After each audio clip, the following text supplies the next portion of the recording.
Bonjour tout le monde, est-ce que vous allez bien? Bom dia a todos, vocês estão bem? Tô aqui para compartilhar 4 dicas para você que está aprendendo francês, para você que já se lançou, para você que está iniciando agora.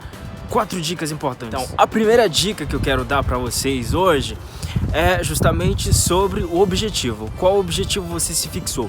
Para que você está aprendendo francês? Em que objetivo? Você quer ser professor de francês? Você quer dar aula de francês? Você quer aprender por curiosidade? Qual o seu objetivo? É importante você ter um objetivo para justamente você se fixar naquele objetivo e ter motivação justamente para continuar. E a segunda dica que eu quero trazer para vocês é: encontre um professor.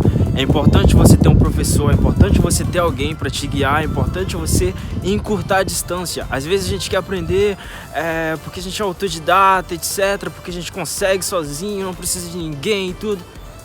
Esquece essa ideia, é importante você ter um professor. Às vezes a gente até consegue, mas o professor ele encurta a distância. Enquanto você fica 2, 3, 4, 5 anos tentando conversar, tentando falar francês e não consegue, um professor ele encurta a distância. Em um ano você já está falando, em um ano você já está entendendo as coisas. Então é importante você ter um instrutor, é importante você ter um professor. Essa é a minha dica número 2. A minha terceira dica é saber o que estudar.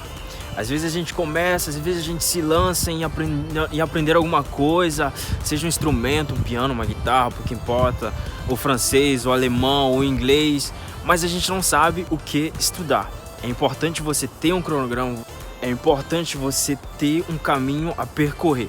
Entendeu? Porque se você pegar uma informação ali, pegar outra aqui, você não vai aprender muita coisa. Você vai aprender algumas coisas, mas não vai aprender aquilo que realmente vai fazer você falar, vai fazer você entender as coisas rapidamente.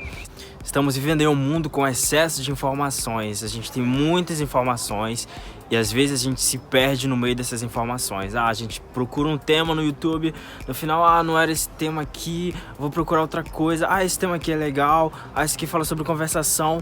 Mas esse aqui ele também fala sobre para se composer. Esse aqui fala sobre... Entendeu? N opções, na verdade. Então você tem que se concentrar em uma coisa. Se concentrar, criar o seu estudo, falar, nossa, eu vou fazer primeiro isso aqui. Eu sempre falo, estudar de maneira gradativa. Então, assim eu acredito que vai ser melhor. E o meu quarto e último conselho, galera, é tenha motivação. Ou então, encontre formas para se motivar. Sei lá, seja vendo vídeos, imagens que mostram a França, vídeos de viagens, etc. N coisas, entendeu? Músicas, mas encontre a sua forma de motivação. Às vezes a gente começa uma coisa, mas não tem motivação para continuar, não tem motivação para terminar aquela coisa. Então, procure formas de se motivar. Existem muitas formas de se motivar, como eu falei, seja com vídeos, seja com imagens, seja com músicas, seja justamente com sonhos. N coisas. É isso aí, galera, essas foram as minhas 4 dicas. E para recapitular tudo, primeiro, tenha um objetivo. Saiba o porquê de você estar aprendendo francês hoje. Segundo, tenha um professor. Encontre uma pessoa que possa instruir você, encurtar caminhos. E o terceiro que foi, saiba o que estudar. Organize seu plano de estudo, organize seus estudos. E por último, se motive, encontre formas de se motivar justamente para falar francês, para um dia você chegar na França e chegar falando tudo.